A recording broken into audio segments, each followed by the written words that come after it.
Bonjour à tous, j'espère que vous allez bien. La 5e et dernière saison de la série La Colo du Crétacé est arrivée le 21 juillet sur Netflix et je vous propose de découvrir mon avis et une analyse de cette saison aujourd'hui. Mais avant de débuter, je tiens à vous mettre en garde. Je ne ferai pas cette fois-ci de partie sans spoiler. Je vais vous partager directement mon avis avec spoiler sur cette saison. La vidéo contient donc des spoilers sur la série et sur Jurassic World le monde d'après. Si vous ne les avez pas encore vus, je vous conseille de quitter dès maintenant la vidéo. Je vous laisse 9 secondes pour partir.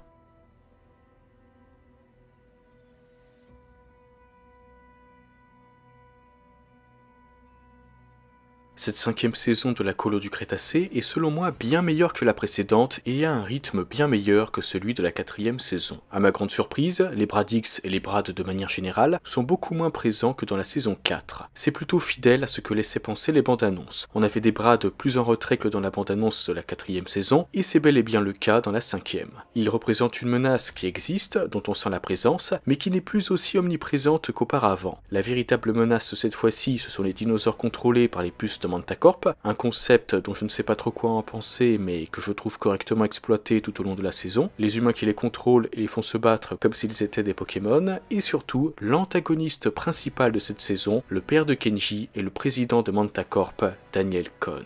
Pour moi, cet antagoniste est le plus réussi de la franchise. Même s'il n'apparaît qu'à la toute fin de la saison 4, il était déjà là dans l'ombre depuis la saison 1. Non seulement Kenji nous avait parlé de son père et de sa relation compliquée avec celui-ci, mais en plus, c'est à cause de lui que Sammy a dû servir d'espionne à Mantacorp. Même s'il prétendait en début de saison 5 qu'il n'était devenu le président de cette société qu'après la chute de Jurassic World, il s'avère en réalité qu'il était déjà bien avant. En effet, c'est lui qui avait ordonné à Cash de faire du chantage à la famille de Sammy. Daniel a donc également dupé Simon Masrani. Cet homme est un vrai manipulateur et un fin stratège, et je le trouve très fidèle à la description de Dodson que nous avait fait Howard King dans le roman Le Monde Perdu de Michael Crichton.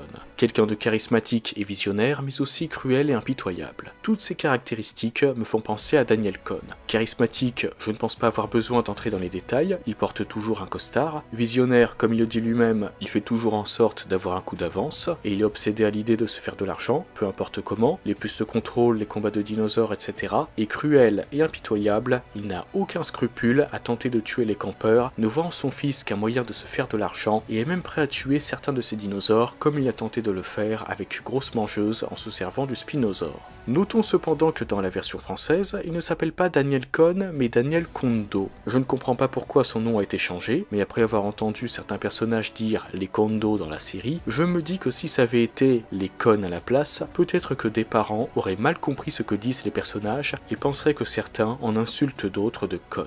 Je ne sais pas, c'est la seule explication possible à ce changement de nom à mon avis, mais même si c'est vraiment ça, je reste dubitatif. Cela me semblerait trop tiré par les cheveux. Concernant Cash, je ne pensais pas qu'il se serait débarrassé de lui aussi rapidement, mais en fait, c'était plutôt logique étant donné qu'il n'apparaissait pas dans les bandes annonces et n'était présent que dans un seul extrait de Netflix. Il meurt dans le 3e épisode et je dois reconnaître que j'ai rarement vu une mort aussi drôle. Le vous avez faim les filles, suivi par les vélociraptors fraîchement libérés du contrôle mental qui s'attaque à Cash et le tue, je trouve que c'est bien pensé et que c'est le genre de mort qu'il fallait pour ce personnage. Ce que j'espérais le concernant, c'était soit que les raptors le tuent, c'est maintenant chose faite, soit que les mangeuses décident de se le partager comme l'avaient fait les parents tyrannosaures avec Eddie Carr dans Le Monde Perdu Jurassic Park. Lewis Dodson, quant à lui, a fait son retour dans cette série, et même si je n'accroche pas vraiment à cette version du personnage, je dois bien admettre que j'ai apprécié la scène de sa première apparition dans la série. Au lieu de saluer Daniel Cohn et son fils, il serre rapidement la main à Daniel, mais c'est tout, il leur demande directement de lui faire une démonstration de l'efficacité de la puce de contrôle de Mantacorp.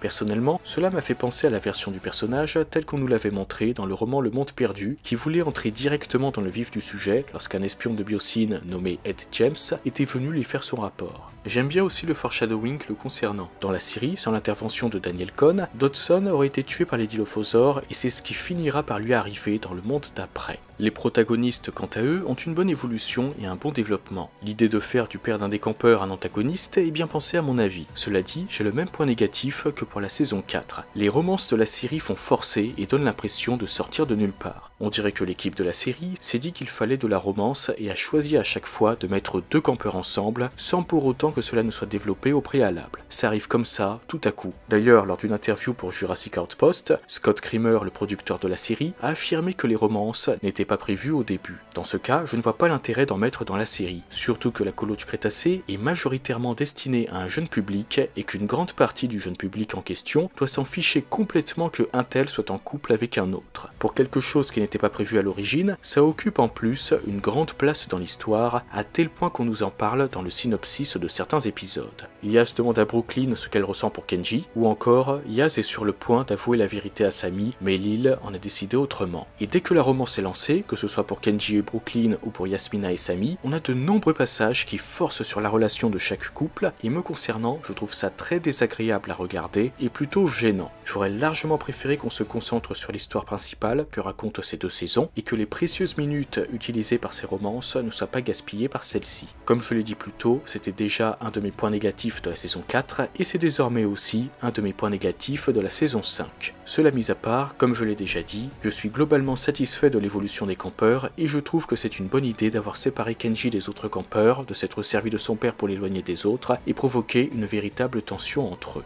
C'est dans cette dernière saison que les campeurs ont pu être secourus. Il est également à noter qu'ils sont désormais connus en tant que les 6 d'Isla Nublar, une appellation étant réutilisée pour le titre du dernier épisode et qui me fait penser au titre que pourrait avoir une nouvelle série, une série se déroulant après les événements de Fallen Kingdom. Sachez au passage qu'une nouvelle série d'animation Jurassic World devrait arriver, mais son nom est inconnu pour le moment. En tout cas, c'est DreamWorks qui s'en occupe, comme pour la colo du Crétacé. Quant à la dernière scène de la série servant d'épilogue, même si je pense qu'on s'en doutait que ça se terminerait avec les campeurs qui assistent à l'arrivée des dinosaures sur le continent américain, je trouve que c'est bien pensé. Cela fait environ 2 ans qu'ils sont rentrés chez eux, et voilà que ce sont les dinosaures qui viennent maintenant les retrouver sur le continent. Je trouve que cela apporte une belle conclusion à la série. En revanche, même si je suis satisfait de la conclusion, certains points auraient mérité d'être mieux utilisés dans cette saison et dans la série de manière générale. Le premier est la clé USB comprenant les fichiers qui étaient dans l'ordinateur du docteur Henry Wu. On ne l'a pas revue depuis la fin de la saison 3 et elle n'a plus été mentionnée depuis cette saison. Un oubli de l'équipe de la série peut-être. Personnellement, je pense qu'ils auraient pu y faire référence avant l'épilogue. On sait que le docteur Wu s'est fait retirer ses diplômes après la chute de Jurassic World à cause de ses manquements à la bioéthique. C'est d'ailleurs pour cette raison que Gunnar Eversole l'avait appelé monsieur et non docteur lors de la scène de la présentation de l'Indoraptor dans Fallen Kingdom.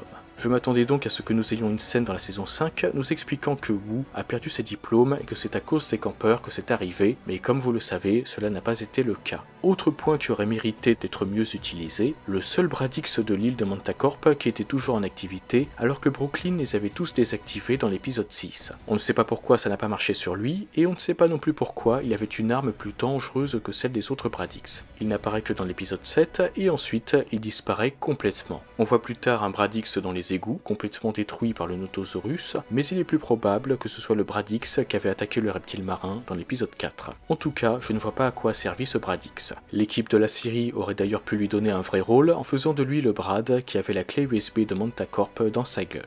Du côté des dinosaures et autres animaux préhistoriques, s'il y a bien quelque chose que la série maîtrise, c'est le traitement des dinosaures. Ils sont bien représentés comme des animaux, et cela se voit à de nombreuses reprises. Par exemple, avec les interactions entre les mangeuses, et quand le notosaure se réveille, au lieu de s'attaquer directement au campeur, il tente de quitter la plateforme qui devait le conduire au biome marécage. Ça, c'est vraiment quelque chose que j'apprécie dans cette série. Cela dit, toujours en ce qui concerne le traitement des dinosaures, on peut noter que l'équipe de la série a apparemment une dent contre les baryonyx. Grimm ou Torf dans la version française a été tué par des chasseurs dans la saison 2, et Limbo ou Lugubre dans la version française, quant à lui, se fait briser les os avant d'être jeté au loin par Grosse Mangeuse dans la saison 5. Au passage, si je dis lui, c'est parce que Dodson dit « Allez, parle mon grand », Speak Boy dans la version originale, tout en contrôlant Lugubre. Lugubre serait donc un mâle, Torv et Chaos en revanche sont des femelles. Le sort de Chaos est cependant inconnu pour l'instant, espérons pour elle qu'elle a été amenée au manoir Lockwood et qu'elle vit tranquillement sa vie avec, pourquoi pas, d'autres baryonyx. Puisque nous parlons de baryonyx, profitons-en pour parler aussi du Spinosaure, le fameux Spinosaure du 3e film qui a fait son retour dans la série. Tout d'abord, il est possible qu'il ait grandi. Dans Jurassic Park 3, il mesurait 4,9 mètres de haut au sommet de la tête, environ 6 mètres au sommet de l'aileron, et 13,3 mètres de long. Et bien, l'artiste Chris Sears nous a partagé sur son compte Instagram la taille préliminaire utilisée pour ce modèle de Spinosaure tel qu'il devait apparaître dans les saisons 4 et 5 de la colo du Crétacé. Cependant, comme il explique lui-même, il ne sait pas si le Spinosaure spinosaure que nous voyons dans la série mesure exactement cette taille. Il est donc possible que le spinosaure fasse désormais cette taille, mais rien n'est sûr pour le moment. Concernant la hauteur, le spinosaure pourrait mesurer 6,61 mètres de haut au sommet de l'aileron, mais même si vous voyez à l'écran 15,37 mètres de long, on peut remarquer qu'il manque un bout de queue au spino. Il s'agit d'une erreur de l'artiste qui, après l'avoir remarqué, avait corrigé son erreur dans une autre version que vous voyez à l'écran. Apparemment, sa longueur tournerait autour des 16 mètres. Et si cela s'avère être le cas, cela ferait de lui le plus grand dinosaure carnivore de la franchise. Son seul concurrent aurait été l'Indominus Rex si celui-ci avait atteint sa taille adulte, le faisant atteindre 6,7 mètres de haut et 16,9 mètres de long. Cela dit, comme l'artiste l'a expliqué, nous ne savons pas si ce sont ces données qui ont été utilisées pour le spinosaure de la série.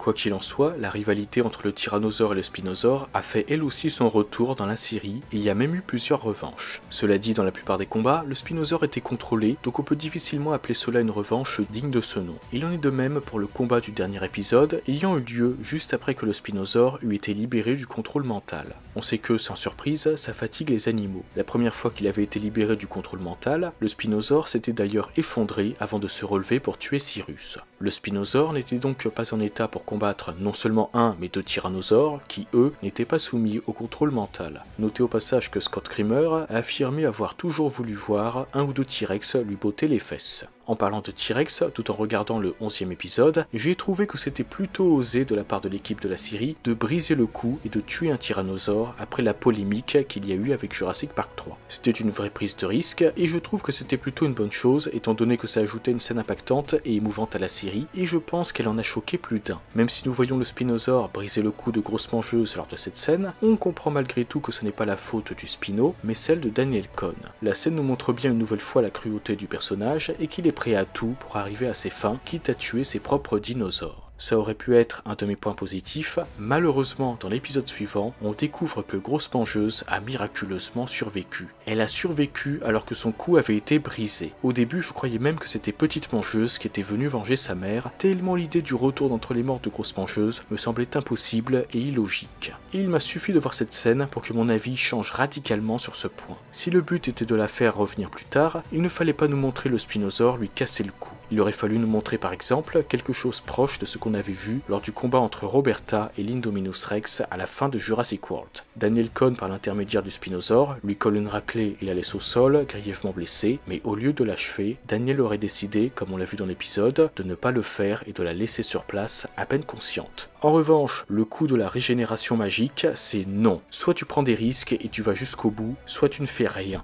Du côté des autres animaux de l'île, on peut noter l'absence de véritables nouveautés concernant les espèces. La seule nouvelle tête est le notosaure, un reptile marin, ce qui est une bonne chose, mais pour le reste, c'est du réchauffé. Pourtant, avec le retour sur Isla Nublar, l'équipe de la série avait la possibilité de nous montrer d'autres dinosaures, certains que nous avons déjà vus dans les films, mais qui n'étaient pas encore apparus dans la série, et d'autres que nous n'avons jamais vus à l'œuvre de manière générale dans l'univers des films, mais dont nous connaissons l'existence sur l'île. Concernant ceux auxquels nous sommes habitués, nous aurions pu avoir le Triceratops ou l'Apatosaure. Je sais d'ailleurs que certains d'entre vous auraient apprécié la présence du Triceratops dans cette dernière saison de la série. Quant aux autres espèces que nous n'avons pas encore vues, nous aurions pu avoir par exemple une scène avec un Suchomimus ou un Metriacanthosaure, qui est au passage une espèce qui finira par s'éteindre sur Nublar, peu de temps avant les événements de Fallen Kingdom. Au lieu de nous ressortir le Stégosaure et le Ceratosaure que nous avons déjà vus à plusieurs reprises et qui sont deux espèces dont au moins un individu vit sur l'île de Mantacorp, je ne vois pas d'ailleurs pourquoi Daniel Cohn n'a pas tout simplement récupéré des échantillons d'ADN sur les dinosaures de son île au lieu d'envoyer le Dr Turner en chercher sur Nublar. On aurait pu se retrouver avec de nouveaux dinosaures qui auraient enfin eu l'occasion de briller.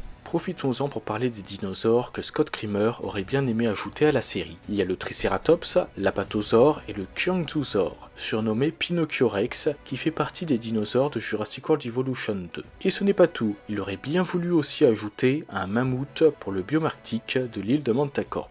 Il a révélé tout ça lors d'une interview avec le youtubeur américain Shouf.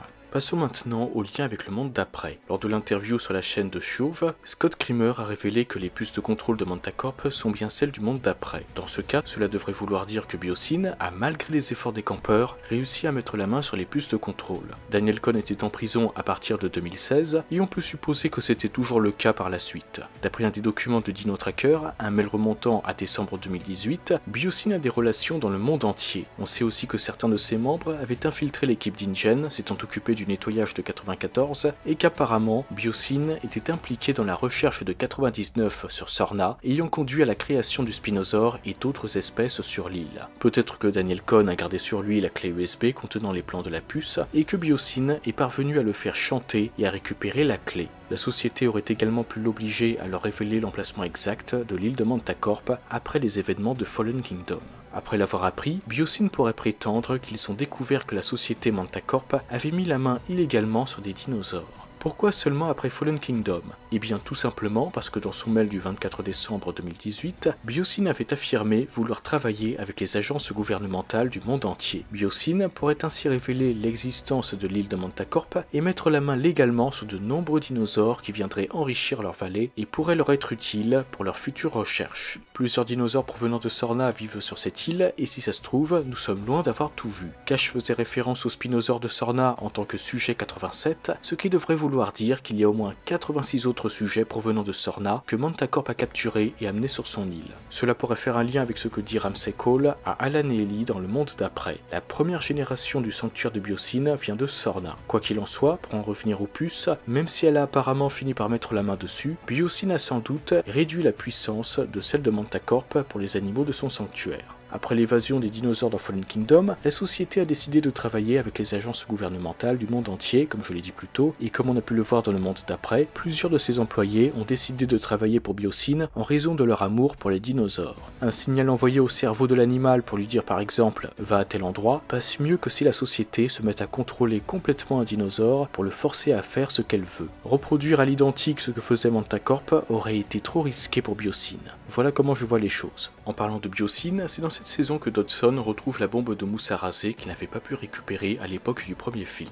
La scène fait très téléphoner, il la trouve dans un tas de terre au beau milieu d'une route, et encore mieux, il pose la main dessus. Le hasard fait bien les choses. Cela dit, la saison se déroule en 2016, et cela fait donc 23 ans que la Barbasol a disparu. Pendant que les dinosaures étaient libres après l'incident de 93 ou après la chute de Jurassic World, certains animaux comme les dilophosaures de l'île auraient pu la trouver et jouer avec avant de s'en débarrasser. Cependant, même si on peut trouver des explications, je pense toujours que Dodson a retrouvé la Barbasol beaucoup trop facilement. Mais ce n'est pas tout en ce qui concerne les connexions de la série avec le film. Une autre a failli arriver. D'après Scott Creamer, Toro a failli apparaître dans le monde d'après. Il devait s'agir du Carnotaure présent à Malte, celui connu en tant que le démon Carnotaure, le Carnotaure ayant une corne brisée. À un moment donné, l'équipe de la série a tenté de faire de Toro et du Carnotaure du film un seul et même dinosaure, mais cela n'a finalement pas pu arriver. Personnellement, je pense que c'est une bonne chose que cela ne soit pas arrivé, car cela aurait complètement modifié l'apparence de Toro. La peau du démon Carnotaure est une des deux variantes de Carnotaure existant dans l'univers des films,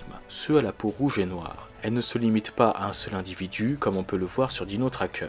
Toro, quant à lui, fait partie de l'autre variante, celle à la peau marron orangée. C'est après avoir été brûlé que sa peau est devenue rouge et noire. Sa queue, en revanche, est toujours marron orangé. Faire de lui le Carnotaure présent à Malte aurait fait disparaître ce qui le rend unique, sa peau brûlée. D'ailleurs, ce serait pas mal de voir ça un jour dans un contenu en prise de vue réelle. Voilà tout ce que j'avais à dire sur cette 5e et dernière saison de la Colo du Crétacé. De votre côté, n'hésitez pas à me partager votre avis sur cette saison et sur la série de manière générale. C'est avec plaisir que j'en discuterai avec vous. Au passage, que nous l'ayons aimé ou non, n'oublions pas de respecter les opinions de chacun. En tout cas, je vous remercie d'avoir regardé cette vidéo jusqu'au bout. J'en profite aussi pour vous remercier car nous avons récemment dépassé les 3000 abonnés sur la chaîne. Merci infiniment à tous pour votre soutien. Cette chaîne n'aurait pas pu aller aussi loin sans vous et je suis ravi de vous avoir à mes côtés. Sur ce, je vous souhaite une excellente journée ou une excellente soirée, prenez soin de vous et n'oubliez pas, ce manque d'humilité en face de la nature qui se manifeste ici me terrifie.